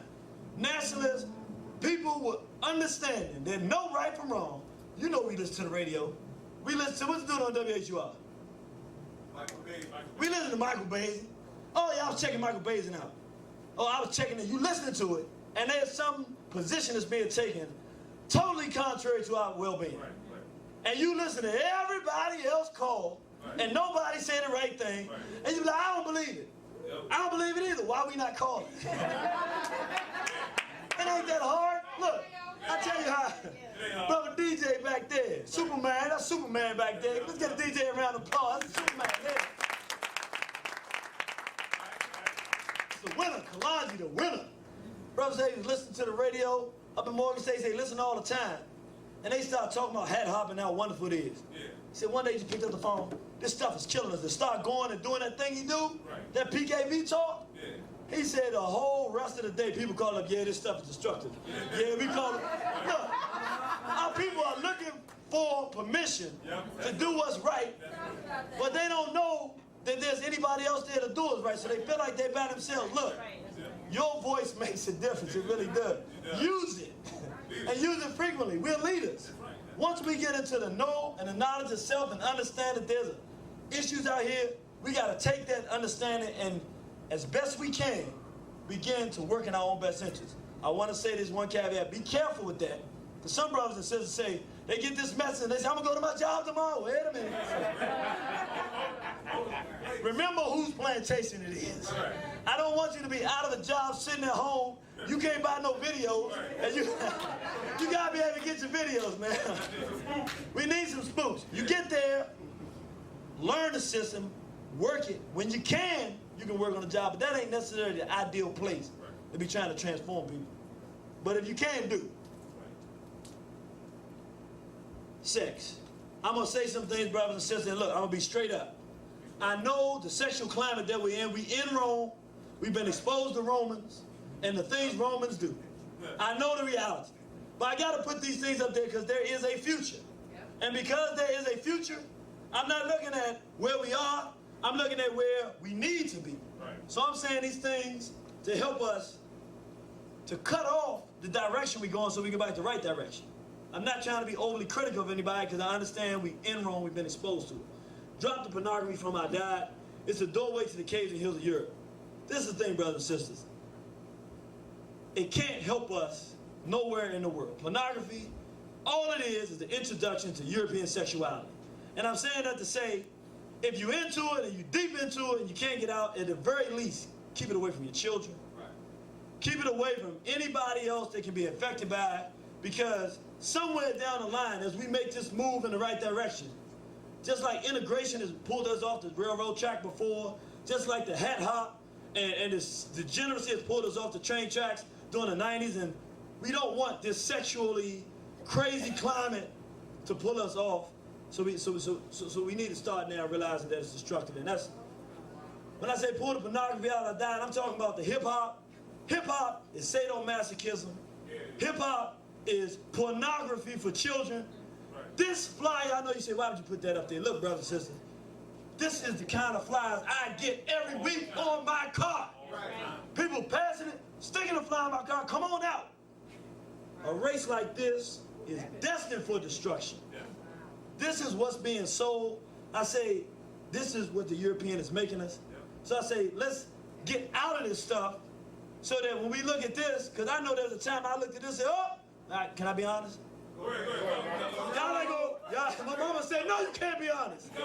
I'm just saying, I ain't gonna lie to you. I'd have looked and said, oh, I'm going. What time? Hey, Joe, I got a fly, Joe. We gotta go. Now I look at this and say, man, they trying to kill us. And I'm saying we all gotta get to the point. We see this and we ain't like, Joe, I gotta go. We like, Joe, this has gotta stop. Weed the European sexual practice out of the routine. Take particular care not to pass them on to your children. Brothers and sisters, and I'll say it like this. If it's a man and a woman, we're going to leave it right there. A consenting man and a consenting woman, we leave it right there. I ain't trying to go to, maybe somebody will come along later and start getting specific. I ain't going that far. Somebody got some big shoes to walk in that one. I ain't traveling them roads. But I will say this. We can't be going to these, they got these, look, it's happening, so I got to talk about it. Sex parties. We can't be walking in, a brother walking in with his lady and everybody just, we can't be these crackers. We can't do it. Some of this stuff that's going on is just so bugged out. The children on the back of the buses doing all kind of stuff. Yeah. Children in the auditoriums doing this stuff. Look. A consenting man and consenting woman, that's what sex is. That's the realm for that. But all this other outlandish stuff, we can't be into, we can't even support, because what's happening, we are seeing our children in elementary mimicking this stuff. That's once again why I say we got to get the pornography. Where are they getting the pornography from? The homes. I got to be honest with you, because I know what's happening. I've heard of many instances. Brothers sitting there with their children watching pornography. Oh, it's happening. Oh, we don't know right from wrong no more. That's why I put this up here. I said, I got to say it, because they're actually brothers and sisters who don't know. They don't know it's wrong. So now you know it's wrong. It ain't right for us, and we got to get out of this stuff, because it's not going to take us in the right direction. And most importantly, more importantly than all the rest I just said, no matter where you are, where you've been, at this point, don't go no further. That's one. And number two, whatever you do, don't pass it on to our children. That's the most important thing, is that whatever corruption we've faced under the system of racism and white supremacy, that we deal with our own corruption, but that we don't extend that olive branch to our children so that we can see the sexually licentious, crazy, out of control, freakish, decadent climate that's suited only for death for African people that we see now. They're taking it to Africa and everywhere else in the world. We can't pass this stuff on. Sisters, I love you, and I'm saying this with compassion. We saw yesterday how they're showing you. They want you naked before the world because they have plans for you. Please put some clothes on. I love to see you as much as anybody. Right. But it ain't what you think it is. The attention you're getting is a death attention. Okay. And I know you don't necessarily all you sisters don't understand, but trust me, you're beautiful with your clothes all the way on and your black self. Right. Just natural, the way you were born is beautiful. That's all the world needs to see. Save the rest of it for yourself and your self-respect, and for that special person in your life. The world don't need to see you like that, because all it does is give them ideas they already have already. Yeah. We must protect our children from sexual predators, including pedophiles and homosexuals. Brothers and sisters, bottom line. In PKV, we don't wipe. Did we do it yesterday? Did we show that the homosexual and the pedophile are the same person? Yes. Was it clear? Yes. Then look, if it's clear, keep our children away from homosexuals. Bottom line. No matter how we do it, we keep our children away from the so-called homosexual, because it's dangerous. Religion, I'm not going to get deep into religion, brothers and sisters. What I do want to say is anybody who is looking for spiritual guidance or understanding, I'm telling you, there's many places. There's Dr. George G.M. James, The Stolen Legacy. There's John Jackson. There's Dr. Yosef Ben Yakin, and many works. But if I had to tell you where to go, I'm going to tell you right here. Brother Asher Raquazi, Sister Mary Raquazi. If you're looking for spirituality or religion or all that stuff, I'm going to tell you somewhere I know it's safe. I tell you it's safe because it's the truth. They're not scared. They're honest about our history. Right. They teach us what we need to know about ourselves. And they prepare us for a future where we don't have to be spiritually enslaved to nobody. Not our Arab enslavers, not our European enslavers, not our hat enslavers, none of them. They have laid the groundwork for the next black spiritual religious revolution. And that's where I tell you to go. 214-371-0206. You call the number, you can get the videos. Or better yet, you go on the net, www.kemetnu.com. And all you see is African life and an African past, present, and future. And saying that, brothers and sisters, I'm going to say something that might offend some people, but it's the truth. I'm going to say it anyway. Black Unified says it all the time. We're not mature enough for religion right now. I'm just going to be straight up. Because you have to know yourself. You have to see, our ancestors went for 40 years to become a priest. Meaning, knowledge and learning, it was something that took time. And after you did all that, then you became spiritual. You were raised in the light. We're not learning nothing. We're being miseducated now. We're not ready for that. But you know what? There's some basic principles, very simple principles, that we can follow that everybody is mature enough for. And instead of trying to be religious zealots and thinking that we can rule with the religion, I say that we need to follow some principles. Black self-respect, one. This is our sister, Dr. Frances Cress Wells, and she tells us, black self-respect, I pledge allegiance to my own black self-respect and to the respect of all other black and shades of black people on planet Earth, all of whom are victims of the system of racism and white supremacy.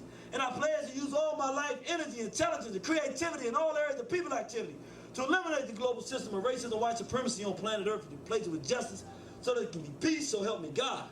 In other words, the real principle, instead of trying to figure out God and when I die I'm going to go, or what, you know what? I got to have self-respect. And self-respect means that as a black person, I love myself, I love my brothers and sisters, I love those like me, and I got a problem that's called racism, white supremacy, and if I have self-respect, then I got to dedicate myself to stomping the system out. We can do that. Black knowledge is self and information. The most honorable Elijah Muhammad told us, how you going to have self-respect if you don't know yourself? I mean, how you going to have self-respect if you don't know the self?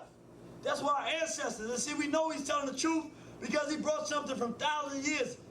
Master teacher, Brother Asher Kwesi, tells us our ancestors said, know thyself. Because see, once you know yourself, you can have and develop that self-respect. Then you can look at everything else around and understand it. Know where you fit in. You know your friends, you know your enemies. You know the right direction, you know the wrong direction. Because you are the compass.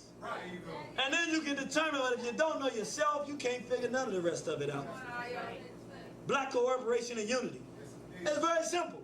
If we come together under a social theory, common goals, common objectives, our professionals, our construction workers, our builders, our thinkers, our fighters, and sometimes you gotta have them, even the killers.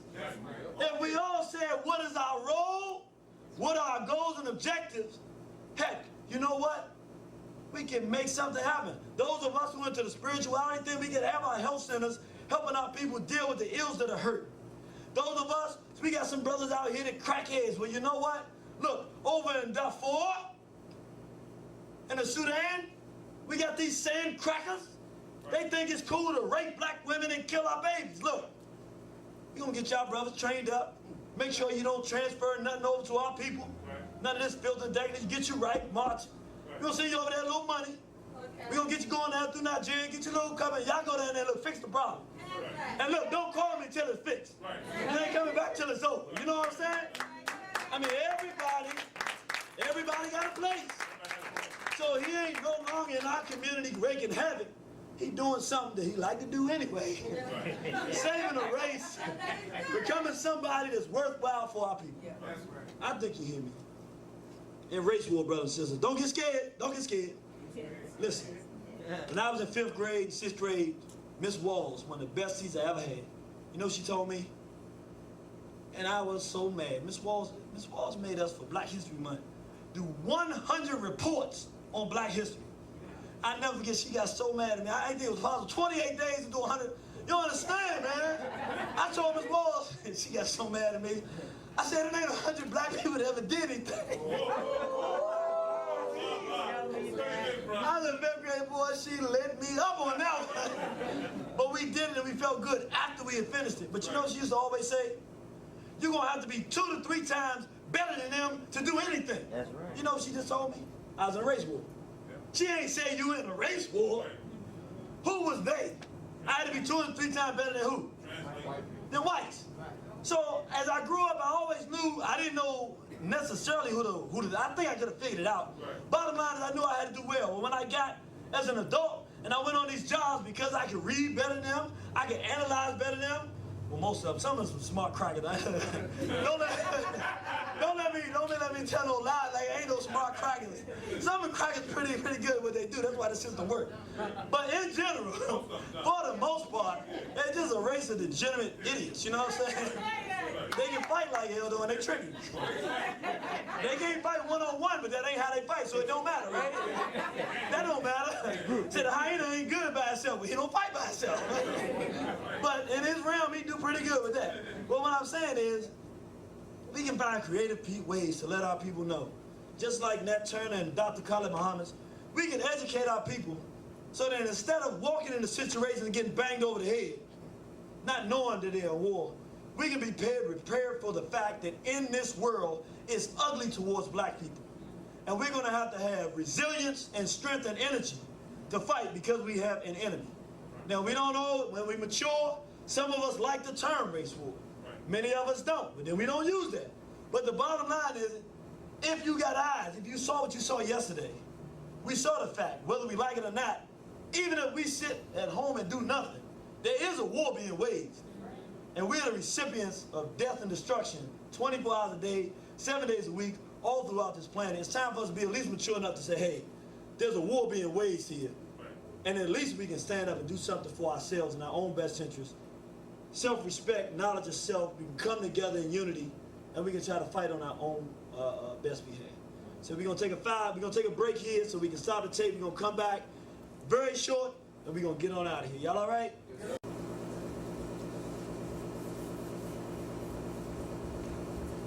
All right, brothers and sisters, we back live and direct. Y'all all right? Yes, sir. Are we getting some answers today? Oh, yeah. We gotta have some answers. A lot of questions, a lot of problems. We know the things that are going on. So we're getting some things we're gonna go back home and think about and implement and do. That's right. All right, well, I feel good about that. Well, I know you didn't think you was coming to war on the horizon. Black resistance to the white sex assault, we ain't gonna get no war. Right.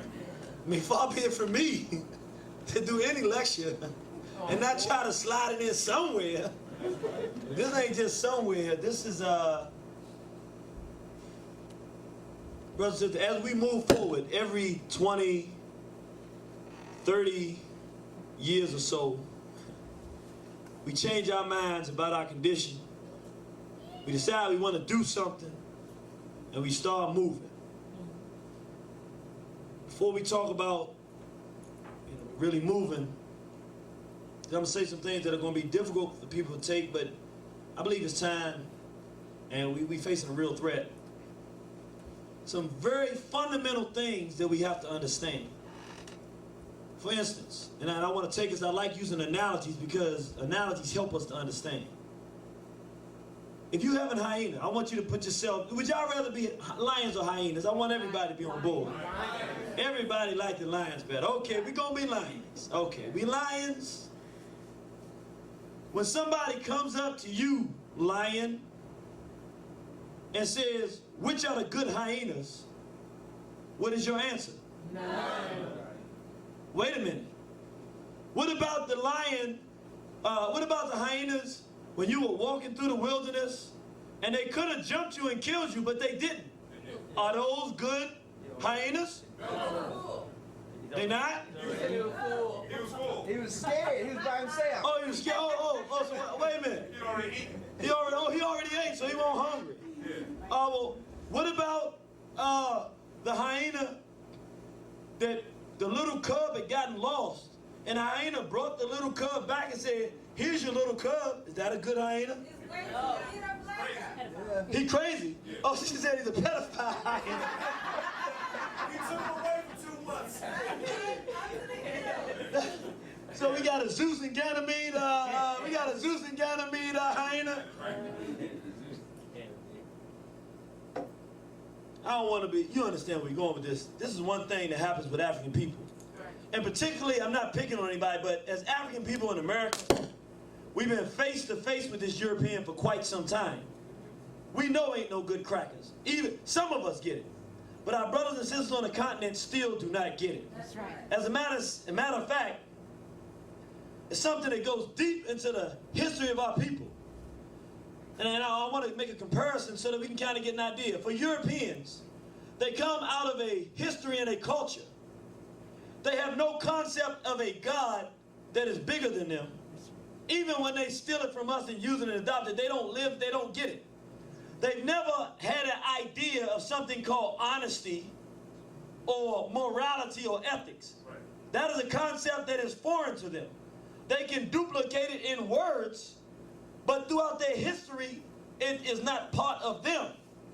Consequently, when we see them operating on planet Earth, we see them operating without those things.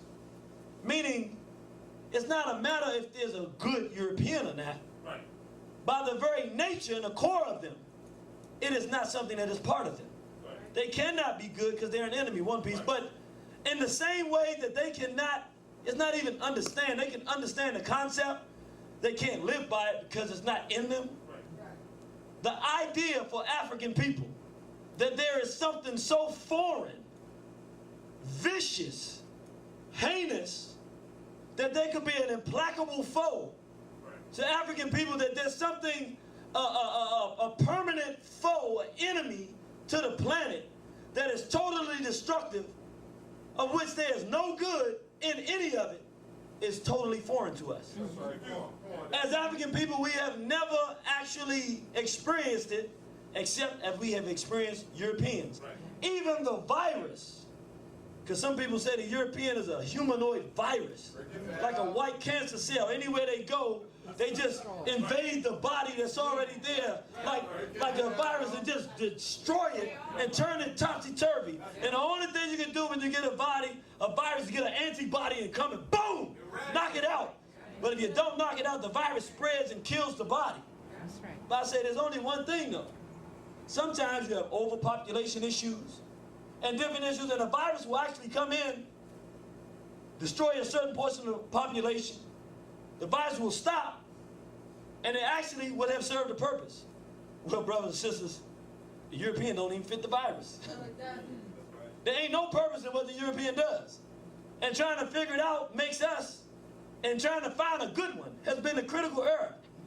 When you understand that you're dealing with something holistically that has no good, your desire is not to understand it for the purposes of trying to help it. It has nothing to be helped. It is what it is. Your object is to defend yourself against it. The scary part, we're not going to get into that today, it's too much, but the scary part is, well, what do you do with something of which there is no good, that is only destructive, violent, sexually backwards, and anti-God and anti-life? What do you do with it? That's where our issue has come, because it's a very difficult thing to deal with. We're not going to deal with that part today, but we will deal with this. As African people, we have to get mature now. And if there's anything we can give to our brothers and sisters in Africa, and if there's anything that we can give to our brothers and sisters in America and everywhere else in the world, it's to understand that you can use a cracker for a good deed or get something out of them. But the best cracker is a no good cracker. Because in the very essence, and I'm talking about to the individual one, 1, 2, 3, big cracker, little cracker, even a little baby, little cracklet, all of them, equal, all of them, equally devoid of anything good. They cannot change. There's no repenting. There's no coming back. There's no adjusting. They're dead. There's some kind of space kind of out there thing that has no relevant reason for being on this planet, but they are here. If we understand that, then we go in understanding as lions. How many good hyenas are there? None. Who's going to help the lions? Lion. Who are the lions' enemies? Hyenas. If the hyenas offer something that will help the lions, and the lions are sure that it will help them, do they take it? Yes. Of course. Very carefully. Sister was like, yeah. If they're sure, it's hard to be sure. Does that save even one hyena? No. Don't save even one of them. Because why? All of them are enemies. There's never a such thing as a good enemy. And if we can get, that's why the Honorable Elijah Muhammad, see him right here, he gave us the key to the riddle. He said the white man, the white race is the devil. That's right. In other words, he understood that psychologically, our mind, we were on this Christianity, that God was permanently good, and down here, even though the earth turns, so up here, tomorrow's down there. I mean, I don't know what's going on. But anyway, up here is God, down here is the devil. With the one down there is permanently evil. We understood that. He said, well, that's the European. It's true.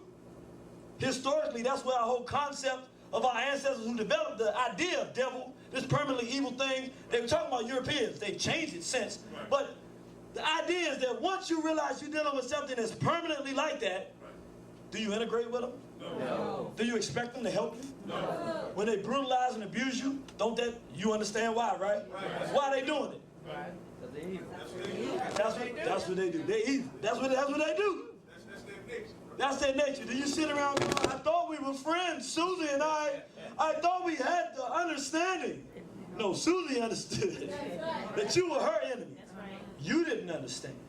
And so as we go forward, brothers and sisters, I just want to say, if you on the other side of this, you're hearing this, it's really no more mature position that we can take and understand. That's why the Nation of Islam was able to do what it has done and survive under the system of racism and white supremacy and the greatest threat for nearly 100 years because of one thing. Not all the other things helped, but there was a clear understanding in the minds of those black men and women who joined that we have an enemy who is all bad, all the time.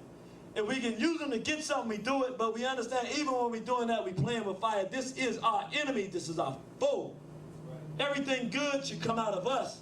We expect nothing but bad to come out of them. This is who we're fighting. I want you to remember that. Don't ever forget it. And if you understand that, the rest of the sojourn becomes easy or easier. As we talk about war here, really sitting down thinking about it, you saw what we saw yesterday, adopting black children, right? You saw what's happening in Africa. And we just showed it's happening all throughout Africa. It's happening in the Caribbean.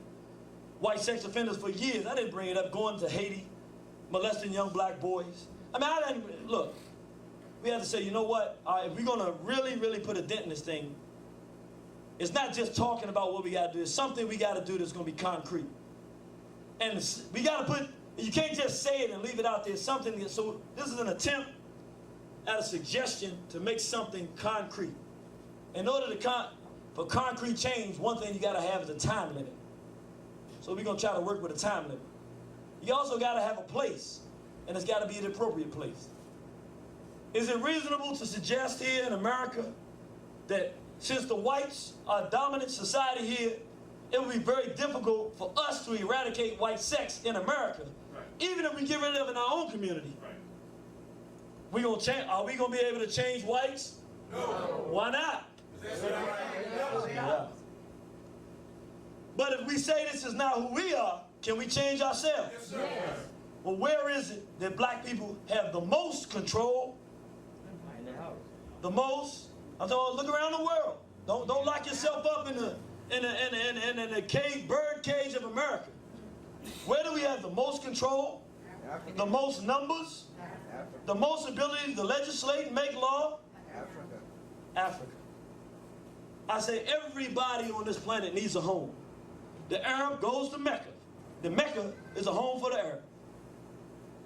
Arabia, as they call it. The European has America and Europe. That's what he calls home. Actually, he like to go anywhere and call it home, but you know, you get the point. The Asian, he got Asia. Well, if we said we got to clean ourselves up and get right, then we got to get right where first? At home. For African people, where's home? It's in Africa. So I say to my brothers and sisters in Africa, Mugabe, our brother, leaders in Uganda and Nigeria who are fighting this white sex madness. The Europeans are bringing a full onslaught. Somebody got to step up for the race. We've already said the things that we're going to do practically as a race of people. We're going to all, wherever you in Brazil, we done talked about all the different areas of people activity. Somebody got to strike a serious blow though. So I say, let's give ourselves 2 years as black people all around the world to start talking about preventing the sexual abuse of our children and stopping this sexual deviance in our communities. That means if we're on the internet, radio shows, we're talking about, hey, the pedophilia is a problem. It's a problem in Africa. If you're in Africa, you in communities, going community, look, we have a problem with pedophilia. This is what it is. This is how it works. We need to stop this. It's killing our people. Let's be on the radio shows calling up. If they're not making it an issue, we making an issue. Conversations with individual people. Some of us know very influential people. If you know some people in the music industry, you say, look, you can't make an album without talking about the sexual abuse of children. Put something in there just to say this should stop. Just everybody collectively in the black world, let's start doing it. We give ourselves 2 years. We start January 1st. We're going to start today. So we've been talking about it anyway. But let's make it a collective effort. Right. We're doing it now, look. Now listen, we're doing it because we love our people. We understand what has happened to us. But the reality of it is this stuff's got to stop. So we start now. Everybody knows. January 1st, 2006, we said we're giving 2 years to educate our whole community worldwide. We got to stop this stuff from happening. Giving everybody a chance to get out. Now, I know some people saying, if I find out somebody mess with my child, they ain't getting out. Respect. We understand that. But the bottom line is our people have been suffering. We've been under assault. We got to get out. We do it all around the world, everywhere. Everybody, we do the articles. We make it a point to bring this up and organize. Now, if you're a black mother and you saying my child is in, I love my child, it's the time. Now's the time. Every time you talk to your child, say, child, you got to get out. For all those brothers and sisters with so much compassion and love, it's always like, well, you can't judge. Well, you really feel that way, you feel like this stuff's got to stop, you got to give people a chance right now, do something.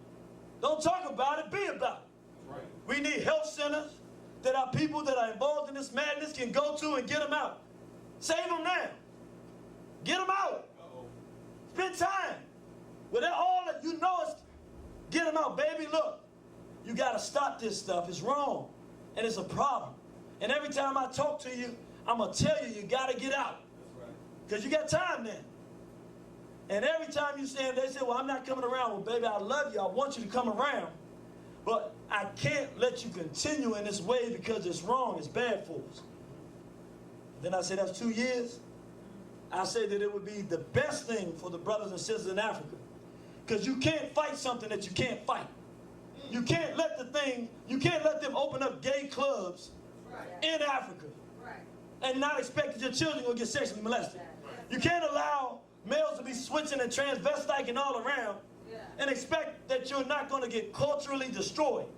And you can't expect that we're going to be able to come together and bind. If I know I got to go to Africa, I went to Ghana. This is the honest to God truth. And I saw crackers, adult crackers, like 50 and 60 years old, walking, holding little 8-year-old and 9-year-old little black boys, walking around with their guys. And I know what's going on. I know what's going on. And I know many of the parents, we say they being irresponsible. They don't know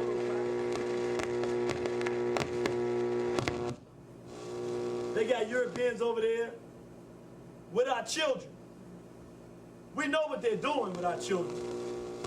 Brothers and sisters don't know what's going on, turning them over. And all it's doing is creating the same cycle of madness that we got here. I say 2 years as a race of people to go out.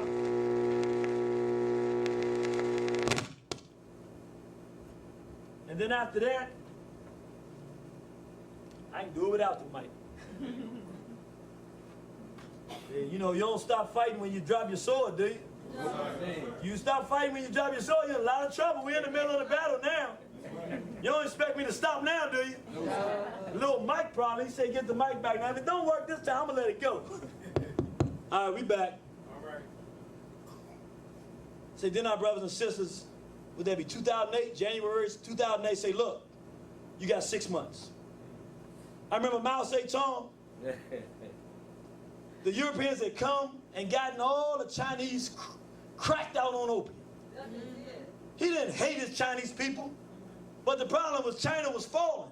And it was going to become the stomping dog to the European world. He said, look, we're going to give you a certain amount of time to stop doing the opium because we know what's happening. But look, y'all steal, you rob, you cheat, you murder. Because this opium messes you up and you're killing the society. You got a certain amount of time. A lot of them got out. A lot of them didn't get out. You had your time, you got 6 months. And then if you walking around, brothers, if you walking around with your wrist bent, sisters, if you walking around, you living with that female, if you walking around, you abusing our children, you can't do it at home. That's it. That's it. Look, we'll fix it. Look, we don't got prisons and we don't got all that stuff. We like to make all these fancy stuff. Look, is it ever going to stop? Is it really ever going to stop? Well, you know what? In America, we don't really have the authority to do things that really would need to be done on that level. But you know what? At home, we got to get serious. If Africa's going to have a future, we cannot allow white sex, sexual abuse, the destruction of the relationship between the black man and the black woman, and European deviants to take it over. Right. It's threatening to do it now. We got to be serious. I know it's hard, but you know what's harder? Death, man. Yeah. I ain't told you to tell you the truth, and I'm not trying to say this to sound big or nothing like that, but you know, I was doing this book. I ain't never once think what would happen if I did this, because I don't care about my personal self.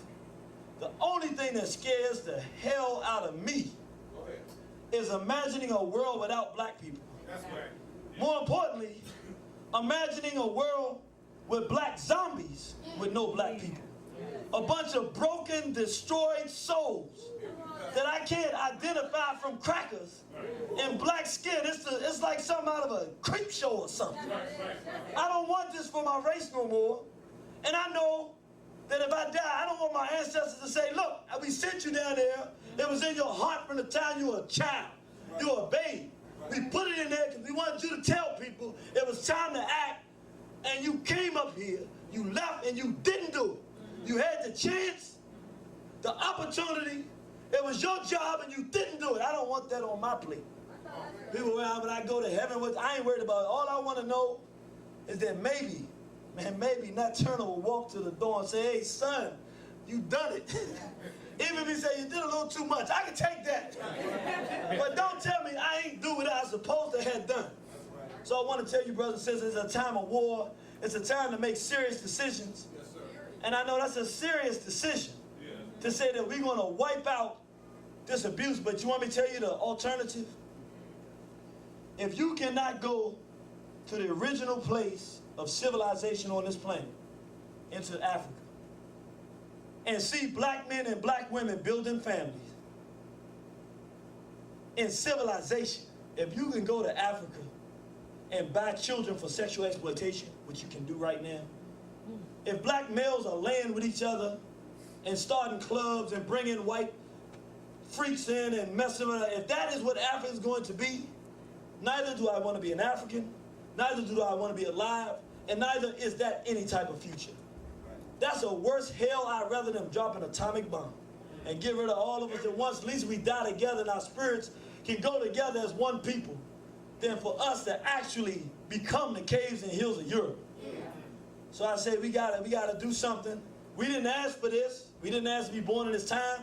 We didn't ask for these circumstances. We certainly sat by long enough and let everybody else aggress on us. Right. Now the world can get an opportunity. And I really ask my brothers and sisters in Africa, really consider this.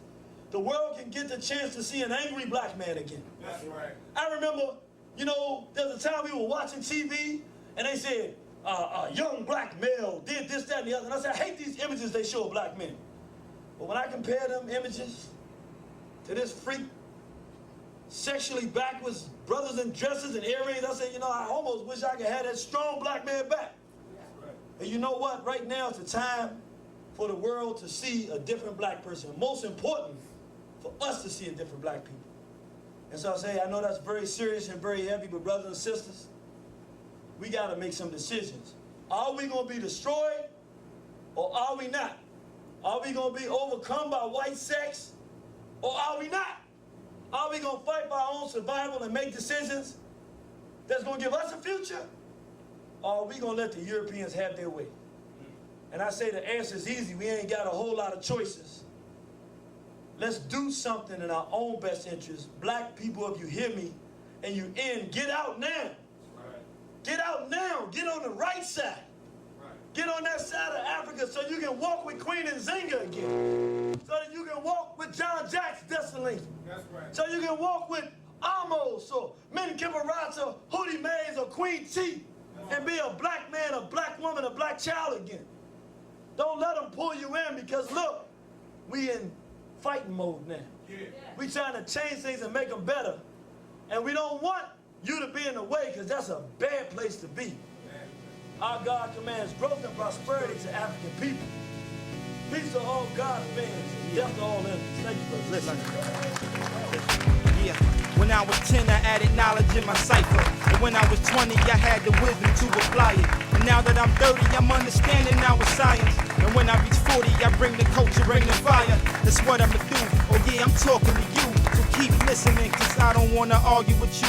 I hear you whispering, so I'ma set my target on you. I attack with such ferocity, I'm just fulfilling prophecy. As I stand strong, I heard the elephants won't topple me. Drop a mountain on top of me, but just don't never stop the beat. I'm in red form, you ain't prepared for something unlike a card game, but nah, I declare war. If you ain't acting on, what the is you here for? Nah, I'm drinking water, y'all, this ain't no smearing off. Most of y'all rappers is mad whack with feminine fag raps. Suggest you slip my disc like a bad back. Load the lead up and blast. Keep my bread in the stash. I give you more like a fez in the sash. Listen, I'm standing on my square, 4 angles is 360. I'm trying to get free, you trying to get tipsy. You better sober up, the Lord gon' leave you broken up. Lie and say you stole a truck and crack you in your coconut. I'm just speaking my mind, and my speech is designed to kill lies and to free up your mind. So I talk about freedom sometimes. Get as deep as the tide, and in the ocean what I speak is divine. Keep my faith in the law, got no faith in the law. Black man, we gotta organize to take him to war. Yeah, I'm young, black, and I'm fresh, and I think I'm the best. And everything that he's speaking through the speaker is death. So I'm here to make a change. I'm here to explain how they miseducation wreak havoc on the brain. You worried about haters, better worry about traitors. I chop their bodies up and feed the pieces to the gators. I got mad flavor like a bouillon cube. I'm the savior, these rappers dressing like Moulin Rouge. They behavior and they perception is too darn skewed. I don't know if I can save them, I definitely won't play them in my system. Cause I'm too much man to listen to rappers who think it's cool for 2 men to be kissing. It used to be different, they threw us in the hood and threw our manhood in prisons. Gave our manhood a sentence, now our manhood is missing. Manhood is strength and manhood is vision, now our manhood is pimping. Bringing manhood back with black power manhood rap. Protect the hood, where your manhood at?